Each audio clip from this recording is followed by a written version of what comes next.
강릉센터 유치가 추진되고 있습니다. 강릉 천연물 바이오 국가산업단지와 연계해 시너지가 기대됩니다. 강릉 급발진 의심 사고에 대한 민사소송이 시작된 가운데 쟁점이 되고 있는 입증 책임에 대한 국회의 제도 개선 논의가 진전될지 관심입니다. 강릉 세계 합창대회에 참가한 34개국 321개 합창단을 지원하기 위해 20여 개 언어 통역이 지원됩니다.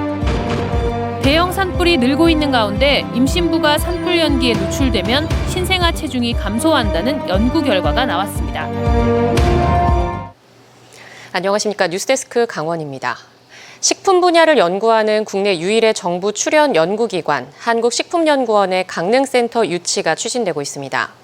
유치만 된다면 천연물 바이오 국가산업단지와 연계해 강릉시가 바이오 산업의 메카로 발돋움할지 기대됩니다. 김인성 기자가 보도합니다. 한국식품연구원은 식품 분야와 관련해 기능성, 신소재, 유통, 세계화 등을 연구하는 국내 유일의 연구기관으로 전북 완주에 본사가 있습니다. 10여 년 전부터는 강릉에도 연구실을 차리고 붉은 대게와 오징어 등 동해에서 나는 다양한 수산물을 활용해 연구하고 있습니다. 강원도와 강릉시가 한국식품연구원의 강릉센터 유치를 추진하며 최근 업무 협약을 체결했습니다. 현재 4명인 연구원을 10명으로 늘려 내년부터 2년간 연어부산물 관련 연구를 시범사업으로 수행한 뒤 이후 연구원 규모 30에서 40명 정도인 강릉센터를 만들겠다는 겁니다.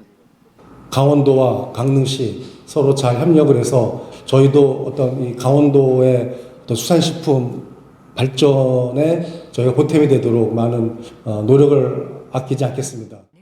키스트 강릉 천연물연구소는 최근 천연물 소재에서 기능성 물질 추출 기술력을 확대해 이를 식품으로 만든 뒤 환자나 일반인 등에게 제공하는 메디푸드 연구를 강화하고 있습니다.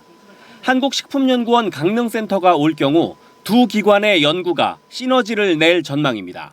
일반적인 식품이 아니라 거기에 기능성이 함유가 돼가지고 건강에 좋은 음식, 즉 일명 메디푸드라는 형태로 새로운 비즈니스를 창출할 수 있는 기회가 되리라고 생각합니다. 강릉시는 역점 사업으로 추진하고 있는 천연물 바이오 국가산업단지에 큰 도움이 될 것으로 기대하고 있습니다. 키스트하고 추진하고 있는 천연물 바이오 연구하고 식품연구원에서 추진하고 있는 해양수산 바이오 산업을 연계한다면은 강릉 국가산업단지가 대한민국을 대표하는 특화 산업단지로 성장할 수 있습니다. 강릉시는 올해 하반기 5급 사무관급의 투자 유치 전문가를 채용해 천연물 바이오 국가산업단지와 관련한 기업 유치에 적극 나설 계획입니다. 강릉시를 천연물 바이오의 첨단 기지로 만든다는 강원도와 강릉시의 계획이 한국식품연구원 강릉센터 유치로 날개를 달게 될지 기대를 모으고 있습니다. MBC 뉴스 김인성입니다. 강원 그린바이오 산업발전협의회 워크숍이 오늘 서울대 평창 캠퍼스에서 열렸습니다. 이번 워크숍에서는 정부의 그린바이오 산업 육성 정책 방향, 바이오 소재 농업 활성화 방안, 강원 그린바이오 산업 발전 방안 등에 대해 심도 있는 논의가 이뤄졌습니다. 그린바이오 산업이란 산과 바다에서 유래한 천연물 소재를 기능성 식품이나 치료 기술로 발전시키는 개념을 말하는데 강원특별자치도는 최근 서울대 평창 캠퍼스, 키스트 천연물 연구소 등과 함께 강원 그린바이오 산업 육성 방안을 마련하고 있습니다. 전 세계 34개 국가가 참가하는 강릉 세계 합창대회에 영어와 중국어, 에스토니아어 등 소수 언어를 포함한 20여 개의 언어 통역이 지원됩니다. 강릉 세계 합창대회 조직위원회는 전 세계 34개 나라 321개 팀, 총 8천여 명의 합창단원을 지원하기 위해 언어 지원 봉사자 118명과 행사장 봉사자 413명 등 531명의 자원 봉사자를 선발했습니다. 자원 봉사자들은 7월 1일부터 15일까지 강릉에 머물며 세계합창대회 성공 개최를 도울 예정입니다.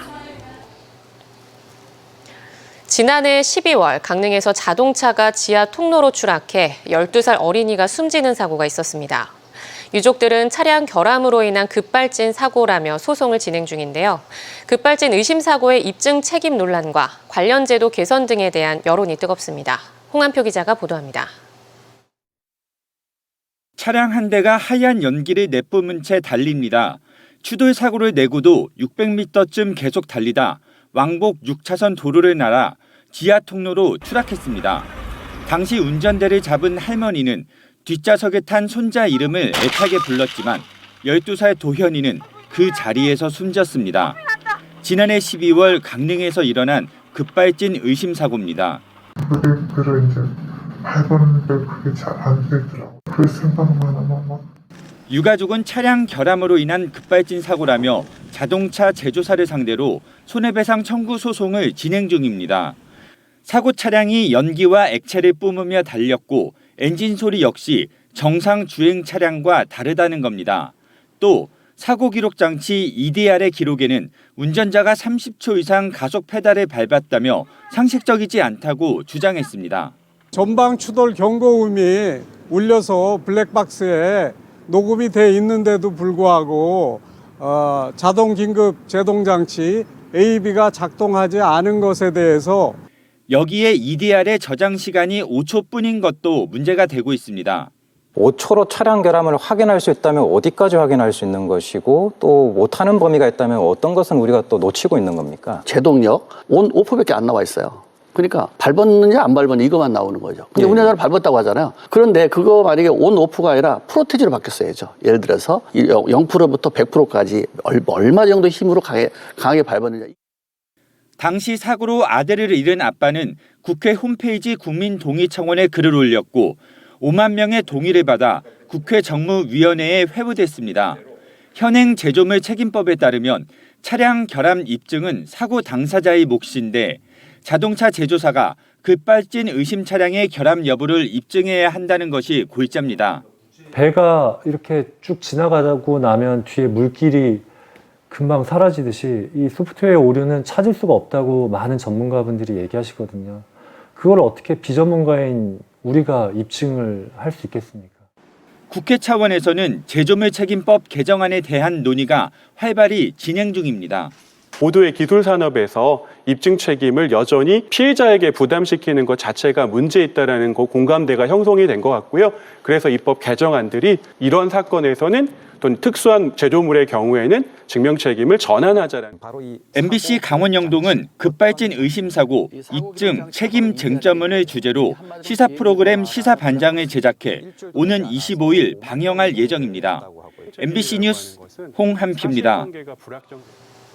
지난 20일 홍천의 한 리조트에서 유리 캐노피를 보수하던 40대 노동자가 추락해 숨졌습니다.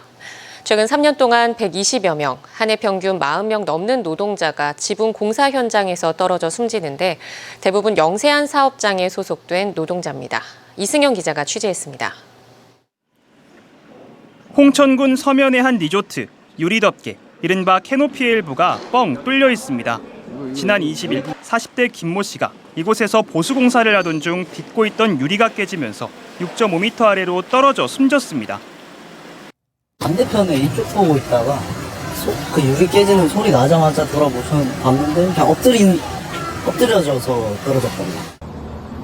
고용노동부 조사 결과 김 씨는 안전모매에 별다른 안전장비를 하지 않고 있었고 현장에는 추락 위험이 있는 곳에서 작업할 때 필요한 작업 발판이나 추락 방지망도 없었습니다. 고용노동부는 공사 관계자들에 대한 산업안전보건법 위반 혐의를 들여다보고 있습니다. 앞서 지난 2월 홍천의 한 축사에서도 지붕 개축 공사를 하던 60대 노동자가 떨어져 숨졌습니다. 고용노동부에 따르면 최근 3년 동안 지붕 공사 현장에서 숨진 노동자만 120여 명, 90% 넘는 사고가 중대재해처벌법이 적용되지 않는 50억 원 미만 사업장에서 발생했습니다. 이처럼 대부분 공사가 소규모로 이루어지고 공사 기간은 하루 이틀 정도로 짧다 보니 현장 단속도 쉽지 않습니다. 이런 지붕들이 처음에는 나올 때 매우 견고한 구조되기 때문에 작업자들이 그것을 밟을 때 문제가 없을 거라고 생각하시는데 한 10년만 지나도 이게 부식이 돼서 굉장히 약한 상태거든요. 이딴 중대재해에 고용노동부는 지난 2021년 추락방지망 설치 등 지붕공사 현장의 안전기준을 강화했습니다. 하지만 소규모 사업장의 안전불감증으로 인해 현장 노동자의 안전은 여전히 위협받고 있습니다. MBC 뉴스 이승현입니다. 최근 대형 산불이 잦아지는 가운데 산불 연기가 신생아 건강에 악영향을 미친다는 연구 결과가 나왔습니다. 성균관대 김종헌 교수 연구팀이 지난 2000년 4월 고성과 동해, 삼척에서 발생한 산불재해에 노출된 임신부를 대상으로 태아 1,854명의 체중 등을 분석한 결과 산불 연기에 노출될 경우 평균 41.4g 적은 것으로 나타났습니다.